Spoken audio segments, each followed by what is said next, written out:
eu sou a Priscila Laranjeira e você é muito bem-vindo ao Conversão, o podcast da TV JET. Olha só, nós já somos mais de 152 mil inscritos no canal aqui da TV JET, mas está faltando você. Dá essa moral, se inscreva, curta, comenta, compartilha, chama os amigos para assistir a gente.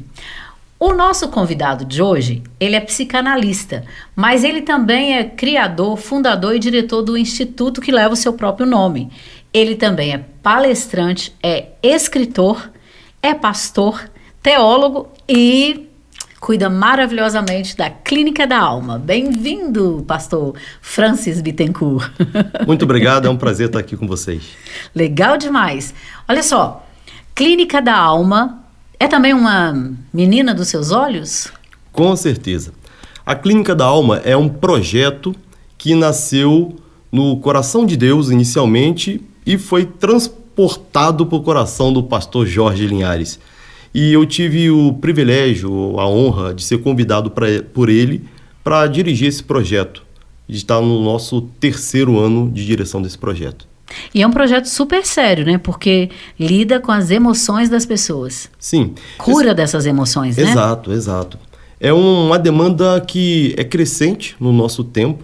Pessoas, independente de credo religioso, têm demandado muito sobre cura da alma. As pessoas têm apresentado feridas na alma.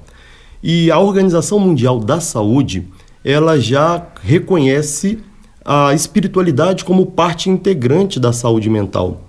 Isso foi atestado também pela Associação Mundial de Psiquiatria e seguida também pela Associação Brasileira de Psiquiatria. A grande questão era saber como aplicar a espiritualidade a nível clínico. E foi a partir dessa demanda que surgiu esse projeto que alcançou essa lacuna que estava em aberto, que veio então de encontro a uma demanda que existia não só dentro da igreja quanto fora da igreja. Tanto é que o projeto da clínica ele é aberto para todas as pessoas. Você falou de demanda. No momento atual, a Clínica da Alma é um tremendo, absoluto sucesso, porque todas as vagas estão preenchidas. A que você atribui esse sucesso, esse momento de grande procura? Por que a Clínica da Alma da Getsemane está tão bem sucedida? É graças ao diferencial que nós conseguimos desenvolver. Essa segmentação, espiritualidade e saúde mental, ela ainda existe em alguns trabalhos parecidos com esse. Segmenta, separa, não mistura as coisas. Nós conseguimos trazer uma visão chamada psicoteológica, que ela une as duas visões. E a partir daí, desenvolvemos um método que é aplicado dentro de uma imersão. A gente tem a imersão 3 dias, sexta, sábado e domingo. Dentro dessa imersão há um programa que ele é sequenciado com 3 fases bem definidas. Uma fase de dessignificação. O que vem a ser isso? A gente pega os complexos que a pessoa traz e são causadores dos sintomas atuais, identifica esses complexos numa primeira etapa e começa a dessignificá-los. Ou seja, a gente vai fazendo um trabalho através de palestras, ministrações, atendimento individualizado para poder ir desmanchando esses nós psicológicos que a pessoa traz com ela. E a partir daí ela entra numa segunda fase, que é a fase de ressignificação. Pois é, quando você estava falando de dessignificação, eu falei, todo mundo fala tanto de ressignificar e o pastor está falando de dessignificar. Primeiro dessignificar. Eu costumo usar até um paralelo com uma figura, né, com uma imagem, que é assim: você vai construir um edifício onde já tem uma construção antiga, primeiro você tem que desfazer a construção antiga, né? Limpar o terreno para fazer o que é novo. Então, é claro, a psique ela não admite o limbo. Não tem como não ter nada construído. Então, a gente faz um processo que ele é simultâneo. À medida que eu vou dessignificando, eu vou também ressignificando para que haja uma transição, que é o velho homem e o novo homem que o Evangelho já traz também. Porém, com abordagem que contempla também a parte científica desse processo.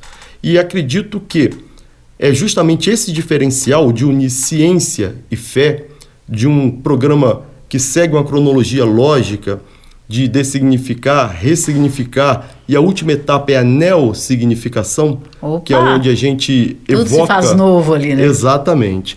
Onde a gente evoca a presença do Espírito Santo para o ambiente e a pessoa tem uma imersão que é um impacto emocional tão profundo que deixa para ele um marco. Vamos pensar no trauma. Tá. O trauma é um impacto emocional negativo, que deixa na pessoa uma marca, cria um padrão mental, e a partir desse padrão já estabelecido, ela passa às vezes não a agir, mas reagir diante de coisas que remetam a esse padrão. E esse complexo que gera esse trauma, a gente chama de complexo autônomo, ele tem uma carga psíquica, de energia psíquica muito forte devido ao afeto que ele carrega, que é negativo e é intenso. Agora imagina esse mesmo trauma ao inverso. Uma experiência que seja tão impactante que ele consegue jogar um outro tipo de afeto para essa experiência, só que positivo. Vai causar uma marca, em tese, tão profunda quanto a do trauma, mas positivamente. Legal. Uma curiosidade que eu sempre tive é assim, eu encontro as pessoas quando elas estão indo, e normalmente elas estão bem isoladas, com aquele monte de bagagem e muito entregues a si mesmas.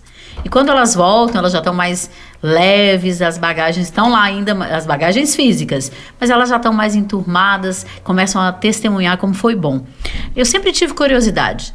3 dias, essa imersão, esse tempo é o suficiente? Ou tem um acompanhamento depois? Esses 3 dias dá para esse tratamento, que é um tratamento, né, de certa forma, dá para a pessoa realmente se ressignificar? Os 3 dias, eles funcionam como sendo, vamos dizer assim, o start. É o início de um processo. Exato. Eles vão passar por essa experiência, que realmente a dessignificação, ela traz conhecimento, mas também traz memórias que revivem situações e que às vezes são dolorosas, mas elas são transformadas a partir da segunda etapa, onde existe a ressignificação e, por fim, essa neossignificação, que é o momento do impacto. Isso prepara a psique, a alma dessa pessoa para essa transformação. E a partir desse impacto, a gente inicia um trabalho chamado pós-clínica, onde entram os psicólogos, psiquiatras, psicanalistas da igreja, atuando de maneira totalmente profissional, atuando realmente como profissionais da psicologia e da psiquiatria, e acompanham essas pessoas por um determinado tempo, começando com um estágio de orientação psicológica, e passando para alguns casos que, se fizerem necessários, uma proposta de tratamento terapêutico realmente. E esse trabalho tende a ter um grande sucesso porque essa imersão que preparou o caminho facilita todo o processo seguinte. Porque a pessoa tem a oportunidade dela dar uma boa olhada em si mesma, não é? Sem dúvidas. Quando a gente fala sobre feridas na alma, alma é uma palavra que, para nós, ela, do português, ela vem do original grego, que é a psique, muito presente no Novo Testamento, né, que é todo escrito em grego. Então, toda vez que se refere à alma, é psique, da onde vem psicologia, psiquiatria, psicanálise. E tudo tem que tratar as emoções, ali. O centro das emoções, que, né? A gente fala alma, mas, na verdade, é a psique, né? É a psique. Quando a gente fala sobre esse tratamento, é tratamento de quê? Tratamento de feridas na alma. E de onde vieram essas feridas na alma? Da própria vivência, das durezas da realidade, da construção da própria personalidade, onde você vai construindo a partir de sentimentos de rejeição, sentimentos de menos-valia, de comparação, coisas que, durante o período de formação de uma personalidade, de 0 a 7 anos, pode ter sido introjetadas e formar um padrão mental. A partir desse Quer dizer, na primeira infância já começam as feridas na alma. Na primeira infância. E às vezes, nem sempre, isso é importante dizer, oriundo de um trauma específico. Às vezes, a criança tem uma percepção de uma realidade que nem corresponde à realidade factual, mas para ele é uma realidade psíquica. Então ele distorce a realidade e sofre. Exatamente, da leitura que ele faz. Isso é bom, porque todo mundo acha que traumas de infância estão relacionados ao que realmente aconteceu. E pode não ser. Pode não ser. A percepção. Olha, é bom a gente saber disso. Uma ideia, por exemplo, de rejeição pode ter sido uma pseudo-rejeição. Não houve uma rejeição real. Mas, por exemplo, nasce um irmãozinho e a criança toma o lugar, acha que está tomando lugar, né? Quando na verdade é para dividir, né? Exatamente. Ela pensa então que de repente a família agora está dando mais atenção para o bebê do que para mim. É muito comum a gente ver elas regredindo, inclusive, nessa fase, algumas delas, né? Elas voltam a tomar fazer mamadeira, fralda, mamadeira, bico, aquela coisa toda. É uma forma que a mente dela interpretou uma possível rejeição, uma substituição, uma troca. E se isso não for bem manejado, ela pode formar um padrão mental. Depois de grande, mesmo que ela já entenda que isso tudo foi coisa de criança, não era uma realidade, agora na fase adulta ela entenda isso, esse complexo de ideias montado na infância, constituído num padrão, está consolidado, né? Vai se repetir ao resto da vida. Ela vai sempre ter a ideia de eu vinculada à rejeição. Então o meu outro é sempre aquele que rejeita. Eu estou sempre na defensiva contra a rejeição. Uhum.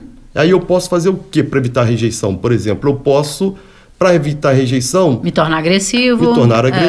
Ou posso, inclusive, me anular. Sim. Para ser aceito, eu começo a dizer sim para todo mundo e dizer não para mim mesmo. É impressão minha ou muitos que procuram a clínica da alma estão depressivos? A depressão, ela tem um número, né, muito elevado na sociedade de casos e é crescente. Depressão e ansiedade estão cada vez mais crescentes a níveis de transtorno. Tanto que ansiedade, angústia e medo, isso. Francis Bittencourt e Jorge Linhares. Esse tema eu sugeri ao pastor Jorge, quando ele falou, vamos escrever juntos, eu falei, pastor, vamos falar sobre ansiedade?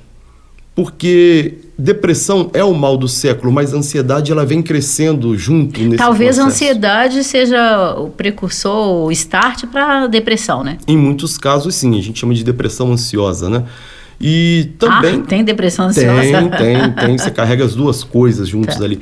E tem o estado de depressão, dos transtornos depressivos que estão cada vez maiores, o número dos diagnósticos é uma demanda atual. Por causa disso, a gente acaba recebendo pessoas com quadro de depressão e com quadro de ansiedade. Apesar do nome ser a Clínica Jardim de Deus, ali não se trata de uma clínica formal. Sim. Um trabalho, um retiro espiritual. É um retiro espiritual. Que foca também no psicológico. A ideia é trabalhar o homem como um todo. Isso é bom estabelecer, né? Sim, com Porque certeza. É um retiro espiritual com apoio de profissionais da área que mexe com as emoções, com a mente. Você não vai tratar isso se você não é profissional. Exatamente. Senão você vai desencadear emoções ali que gente comum como eu não vai saber lidar. Isso, por isso que a gente tem essa equipe toda profissional trabalhando e mesclando a espiritualidade para esse contexto. É um trabalho de um retiro espiritual, de imersão, e que tem essa assistência psicológica, inclusive pós-clínica, onde ele acaba entrando no tratamento psicológico, sabe? Porque muita gente, às vezes, ainda tem resistência ao tratamento psicológico. E quando ele passa por esse processo de imersão e lá ele é encaminhado para isso, para mostrar, olha, a pessoa pode estar bem espiritualmente e estar mal psicologicamente. Coisa não impede a outra, né? Exatamente. Aquela ideia antiga que nós tínhamos na sociedade de que depressão estava ligado a coisas espirituais. Se você declarasse, por exemplo, que você tinha um problema cardíaco, tudo bem, você procura um médico e vai se tratar. Mas se você fala assim, estou em depressão, preciso me tratar, ali já era um estigma que acompanhava, e para o meio evangélico, esse estigma durante um tempo durou foi muito grande. Bastante tempo, né? Você não podia procurar um psiquiatra, um psicólogo, porque você não estaria bem espiritualmente. Estava faltando fé, porque quem tem fé não fica depressivo, né? Não fica doente das emoções. Esse equívoco, ele vem sendo quebrado, né? A gente tem trabalhado em cima disso. A gente mostra isso, olha, o que é espiritual se trata espiritualmente. Mas o que é psicológico se trata psicologicamente. E eu provo isso biblicamente para as pessoas. Eu digo assim, olha, em 1 Reis, no capítulo 19, Elias estava fazendo descer fogo do céu. Não é isso? Tadinho do Elias, é verdade. Fogo do céu, converteu uma nação inteira num dia, eliminou toda a idolatria da nação nesse mesmo dia, choveu, orou, fez chover, depois de 3 anos sem chover. E no dia seguinte, a oração dele é: Deus, eu quero morrer. Tira a minha vida. O que provoca essa queda desse auge das emoções para essa... Então, é justamente isso. Espiritualmente, não negamos que Elias estava bem. Estava no auge. Estava no auge, né? Agora, psicologicamente, ele... Talvez ele exauriu todas as emoções dele, Sim, né? uma Ficou estafa. exausto. Isso. Quando você está estafado, fica mais vulnerável, fica mais fácil de surgir as nossas feridas na alma. E essa ferida, com certeza, são essas feridas na alma que faz com que ele não aguente essa carga e fala: eu não quero mais. E ele abandona o projeto divino, e pega vai o pra caminho caverna, do deserto. Agora, olha que interessante. Deus, quando vai tratar de Elias nesse processo, ele não usa a espiritualidade. Deus não diz: receba. Não. Seja curado. Não. Ele vai para o meio do caminho, deita, dorme de cansaço. De cansaço. Deus manda um anjo levar para ele pão e água. Alimenta, come, né? bebe, o corpo primeiro, né? Isso, e deixa ele dormir de novo. Come, bebe e continua dormindo. Descanso. Depois ele vai pela segunda vez, oferece novamente pão, água. Aí ele caminha e vai até a caverna. Lá na caverna, Deus vai encontrar com ele. E a conversa que Deus tem com ele é o mesmo modelo de uma psicoterapia. Deus chega para ele perguntando: o que você está fazendo aqui, Elias? Quer dizer, Deus sabia o que ele estava fazendo ali. Mas ele precisava falar. Ele precisava transformar em palavras. Quando você está muito angustiado, a palavra tem o poder de dar amarração à angústia. Qualquer tipo de afeto. Vou fazer o contrário. Você está muito feliz. Você tem um projeto que você começa a viajar nesse projeto, na sua mente, e na sua mente ele fica gigantesco. Quando você vai contar para alguém, ou seja, amarrar o projeto em palavras, parece que ele diminui a intensidade. Ele não fica tão fabuloso, tão grande. Eu sempre falo isso: deixe-me compartilhar o problema para eu colocar ele na dimensão correta. Corretamente. Quando você fala do problema, ele parece menor. Parece você menor. Certíssimo, é isso aí. Cai aquela carga, porque imagina, é como se fosse um vapor que agora você condensa. É por isso que a gente gosta tanto de ir num terapeuta, num psicólogo. Sai de lá com aquela sensação. Porque você fala, né? você tem a sensação que diminuiu o problema. Exatamente. Ou que pelo menos dividiu a carga, né? Deixou alguém com problema lá uma parte. Na verdade, a palavra tem esse poder. A nossa palavra tem esse poder de dar amarração. Esse seria o termo técnico. Isso é bom, hein? Amarração é completar, né? Isso, você deixa fechado ali, né? Condensado. E essa necessidade da fala é justamente isso. Por isso que Deus fala: o que você está fazendo aqui, Elias? Me conta. E aí Elias começa a fazer um monte de desabafo com Deus ali. Deus tenta fazer um trabalho com ele ali de mostrar para ele algumas coisas, né? Olha, aí vem o vento, a chuva. Elias corre de novo para dentro da caverna. Deus volta para dentro da caverna e faz a mesma pergunta: o que está fazendo aqui, Elias? Então veja que não é momento algum com a intenção de saber, é com a intenção de falar. E fazer com que Elias veja o que coloca a coisa na proporção correta, né? Exato. Não estava ainda. Então, primeiro que ele acha que ele está sozinho, que nenhum profeta, não tem mais ninguém, aí sobrou só ele. Uma mudança de ótica, né? Exatamente. A proposta que a gente faz na nossa clínica da alma, no processo de dessignificação, é justamente isso. Todas as nossas feridas na alma vêm da constituição da nossa história. Elas são complexos ideoafetivos. O que é isso? É um monte de ideias ligadas entre si e com um afeto comum. Por isso, ideoafetivo. Okay. A gente tem complexos ideoafetivos para todas as experiências que nós vivemos. E nunca é igual. De cada um é de um jeito. Se eu falar que casamento, cada um tem uma história, cada um tem uma ideia. Por isso que muitas vezes a experiência que eu tenho e compartilho pode até ser um motivador, mas não serve para o outro. Exatamente. Porque a realidade dele é outra. Interessante. A mesma ideia soa diferente e traz afetos diferentes. Palavra casamento, para alguns, remete à alegria, para outros, remete à tristeza. Problema, né? Problemas devido à história de cada um. A história pessoal, faz sentido. A nossa identidade também é um complexo. A gente chama de complexo egóico. Ideias que a gente tem de nós mesmos e o afeto que a gente sente sobre isso.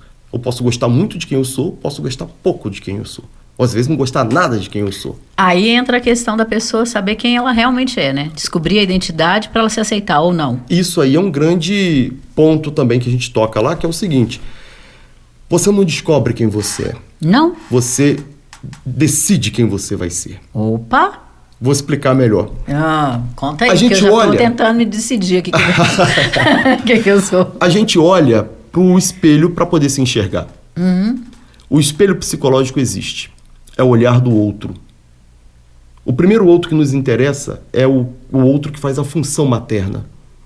Então, eu preciso desse outro. Eu, bebê, se não tivesse a mãe, eu morro. É um objeto de sobrevivência. Sobrevivência, eu não sim. posso perder esse objeto. Então, eu começo a me moldar a partir do feedback. É o olhar da mãe que diz o quanto eu sou desejado, o que eu sou rejeitado, o que eu sou querido, o que eu não sou. Eu vou me moldando, eu vou criando ideias a partir desse reflexo, desse feedback. E essa base vai aumentando com o convívio familiar, escolar, social, e eu vou construindo a partir desse espelhamento. O que eu tenho de ideias sobre mim mesmo é, em grande parte, um espelhamento.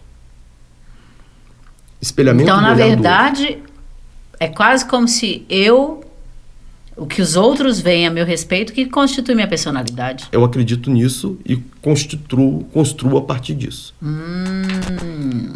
Grande parte das feridas da alma também estão aí. Então aí, porque se eu dependo tanto desse espelhamento, se eu dependo tanto do outro, as feridas vêm porque o outro me vê da forma que eu não gostaria de ser visto. Né? Exatamente. Ui, meu Deus. E aí imagina se o outro cria um ideal, que eu tento também demonstrar uma imagem de aceitação, crio um ideal e esse ideal na realidade não se monta. Eu não consigo alcançar. Não consigo alcançar, verdade. E aí vem a ideia de eu não sou tão bom, eu não sou suficiente, eu sou ruim.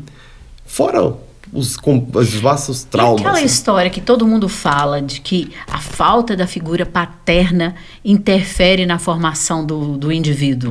É fato mesmo? Ou é só porque a gente os homens estão... Desculpa, os homens estão ficando meio fraquinhos aí, a gente está perdendo um referencial masculino e não paterno. A gente precisa dessa figura paterna? Precisamos. Na verdade, não é uma figura, é uma função. Tá. Eu preciso da função paterna. Porque da mãe você explicou brilhantemente aí, dona Marlene, obrigada demais. Agora e o seu Flores?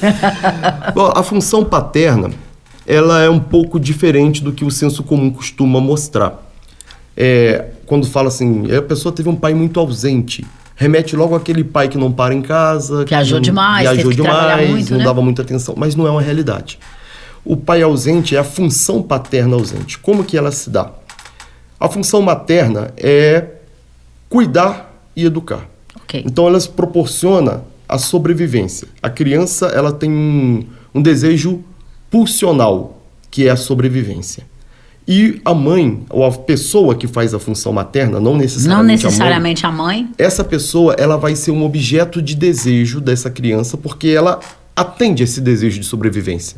E não é só orgânico, começa com orgânico. Né? Mamadeira, trocar uma fralda, mas depois se passa para o afetivo, porque durante a troca da amamentação há uma troca afetiva no olhar no jeito de tocar, e aí a criança associa, a mente da criança associa, para sobreviver eu preciso do leite e do afeto.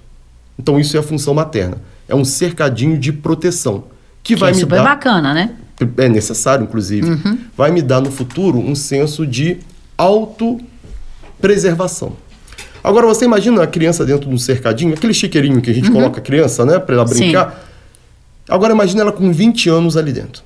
Nenhuma condição, né? Já está totalmente inapropriado. Inapropriado, é. Certo. Quem tira esse cercadinho materno psicológico é a função paterna.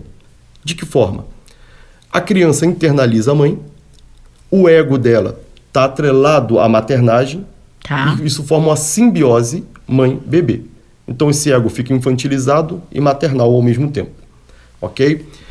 Quando ela percebe, por volta de 3 anos e meio de idade... É bem cedo, então. Bem cedo. Ela percebe que o pai interfere um pouco nesse processo de ligação mãe-bebê. Por quê? Ele começa a perceber que a mãe tem desejos pelo pai. O bebê, a criança percebe? Com 3 anos e meio já percebe. E o pai também tem desejos pela mãe. E esse desejo é o seguinte, quando o pai chega, é como se ele transformasse a mãe em mulher. Uhum. A atenção toda que estava focada no bebê já vai para outro lado. E assim, o próprio comportamento, o próprio atenção, o desejo da mulher se volta para o marido, ela vira mulher. Nesse momento que ela vira mulher, a criança momentaneamente perdeu a mãe. E aí lembra da perda do objeto? Sim. Se eu perder o morro, então ela fica desesperada para trazer a mãe de volta. Então, por exemplo, é muito comum, você vê o pai e mãe se abraçando. A criança não gosta, ela entra no meio e fala, entra não, no meio. separa. Uhum. Se beijar também não pode. Se tiver oportunidade de ir para a cama do casal, ela vai dormir deitar no meio. Uhum, para não estar perto. Isso é natural, isso é o normal. Ela está lutando para preservar o objeto dela. Que é a mãe. Mas se o casal for unido como marido e mulher, essa criança perde essa luta. Ela não consegue vencer. E tudo bem, vai gerar uma frustração, mas é uma frustração saudável. Que é administrável ali na infância. Porque está no meio amoroso. Uhum. Né? E essa frustração vai ser a base de lidar com todas as outras frustrações da vida. Então não só ela é boa, como necessária. Então quando os pais, pegando o seu exemplo, pega a criança e coloca ali no meio deles e permite que ela durma, que ela amplie essa aparente ruptura, eles não estão fazendo bem nenhum para o filho. Bem algum. Eles estão fazendo um mal terrível para a formação. Eles estão alimentando essa simbiose mãe-bebê. Esse adulto vai ser narcisista. Que impede que a criança amadureça, Exato. né? É como se ele crescesse acreditando que o outro vai ser sempre materno. Então o mundo é uma mãe. Aí ele desenvolve o quê? Esses espectros aí todos? Narcisismo? Ele vai desenvolver um narcisismo que já vai ser patológico, que ao invés de se transformar numa autoestima, vai ser essa ideia de que o mundo gira à minha volta. E a realidade não vai ser uma mãe. E aí entra a frustração, a decepção com a realidade, a dificuldade de adaptação à realidade. Então a clínica da alma tem um baita desafio, porque se a pessoa já vem com esses problemas construídos desde a infância, não tratados na adolescência, na juventude, na vida adulta, ela chega ainda mais desconstruída, que a sua palavra é dessignificada. O problema é que essa fatura chega, sabe? Chega, pra todo né? mundo. Vai chegar um ponto que a psique vai dizer assim, olha, a pessoa que está nessa simbiose mãe-bebê, que não teve essa função paterna, e às vezes até tem o pai dentro de casa, mas ele não exerce a função paterna. Ele é um irmão mais velho. Ele brinca de cavalo, monta cavalo, ajuda a fazer o para-casa, leva para a escola, leva para o jiu-jitsu, enfim, trabalha com o menino, com a menina, trabalha com eles ali, muito participativo, mas ele é o irmão mais velho. A mulher é a mãe de todo mundo. Ela que corrige, ela que inclusive provê o alimento. É verdade, inclusive o marido. Inclusive o marido. Oh, meu Deus, Caiu eles estão brincando lá na sala, pai e filhos, né? E aí cai um jarro de água lá e torna tudo ou quebra. Ela grita de lá da cozinha, epa! E ele já corre que vem sua mãe, corre que vem sua mãe. É todo mundo menino. A correção é para todo mundo, né? Exatamente. Não tem função paterna. Porque essa mãe permanece na função materna 24 horas. Ela não vira mulher hora nenhuma. Então essa criança não tem a ruptura da maternagem, que é o complexo de castração que a gente fala. Ela não tem isso. Então ela permanece simbiótica. O ego dela permanece a criança para o complexo materno dela permanecer forte. E esse vai ser o lado mais forte dela. Se o pai vencesse essa guerra, a criança pensa, olha, para eu não perder mais na vida, eu preciso ser forte. Só que eu não tenho força.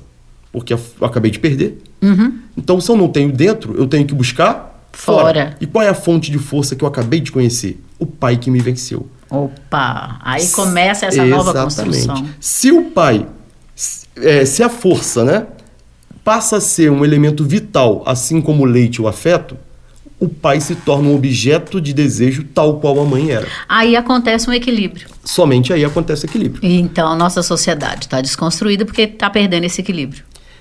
Em parte, né? Pelo menos, né? A gente não pode sacramentar. E como que isso acontece? Simples. Você pega uma criança que está nesse estado, um dia ela vai ser pai.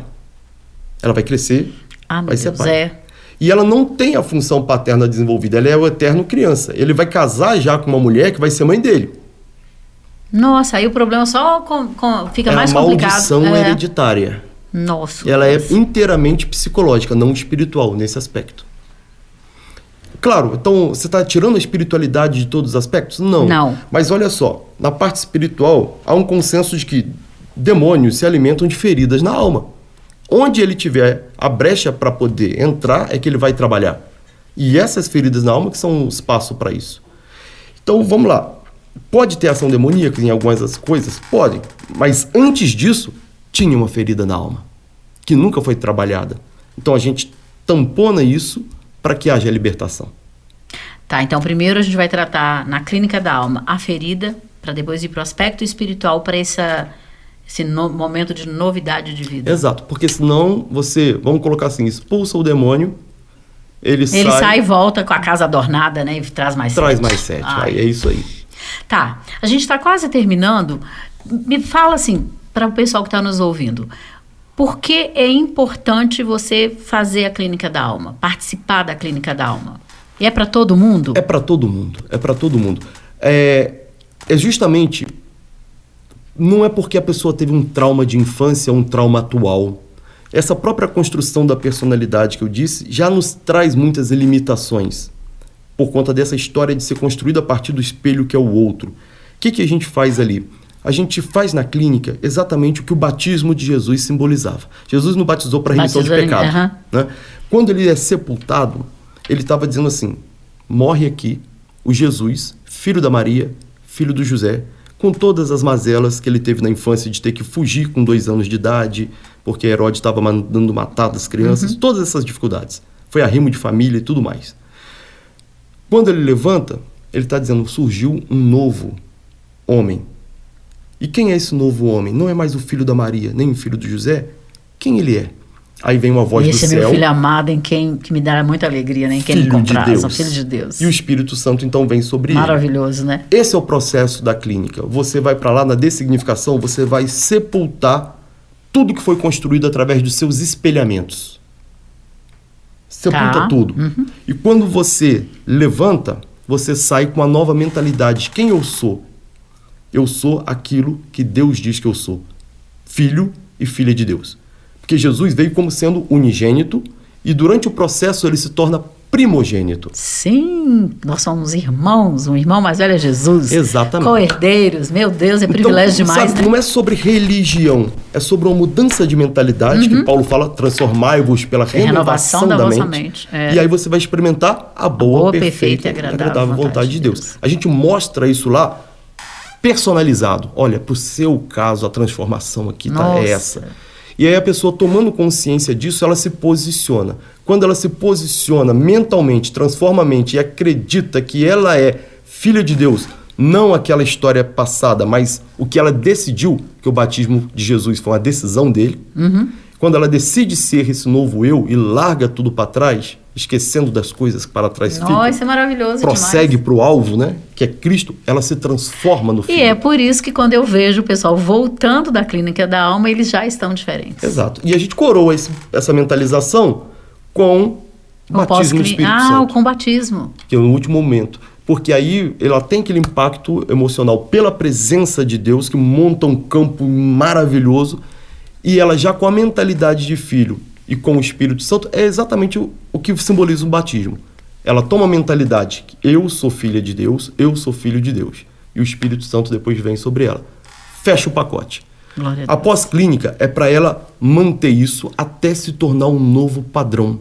Porque leva cerca de 3 semanas com repetições diárias. Se você parar e fizer esse processo 3 vezes por dia, durante 3 minutos, durante 3 semanas, você começa a montar um novo padrão mental. Novos circuitos neuronais começam a ser estabelecidos. E aí você começa a mudar de uma identidade para outra. E esse é o grande sucesso da clínica. Legal demais, olha só. A gente está aqui com o Francis Bittencourt. Ele falou sobre clínica da alma e eu tenho certeza que até eu estou querendo me inscrever lá, viu? Acho que eu estou precisando de cura. Mas olha só, se você realmente está interessado, nessa edição já está lotado, mas tem próximas, né? Temos 6 clínicas ao longo do ano. E o calendário já está no nosso site. Nós estamos bem no início do ano, então ainda temos umas 5 aí pela frente. Temos ainda. Então inscreva-se para a Clínica da Alma, seja nova criatura, experimente novidade de vida. Se você ouviu o Dr. Francis aqui, com certeza você ficou com muita vontade de ir lá. Faz um convite para eles aí para a gente terminar. Maravilha, pessoal. Vai ser um prazer receber todos vocês lá e ajudá-los nesse processo de alta performance. Você vai se tornar aquilo que Deus diz que você é e não o que a sua história te disse. Você vai estar hospedado no hotel da Getsemane, da sede campestre, em suíte individual, para você ter todo o conforto de acomodação durante o período que você estiver lá com a gente. Começa na sexta-noite, vai ir até domingo, depois do almoço. Todas as refeições já estão inclusas, você não precisa se preocupar com nada, exceto com a transformação que já está dada para você. Foi uma conquista de Cristo na cruz do Calvário para a sua vida. E lá você só vai entender como tomar posse disso, aplicar e sair dali completamente transformado. Vai ser um prazer te receber lá. Legal demais. Clínica da Alma da Igreja Batista Getsemane, na diretoria do Francis Bittencourt. Muito obrigada, valeu demais. Até a próxima, gente.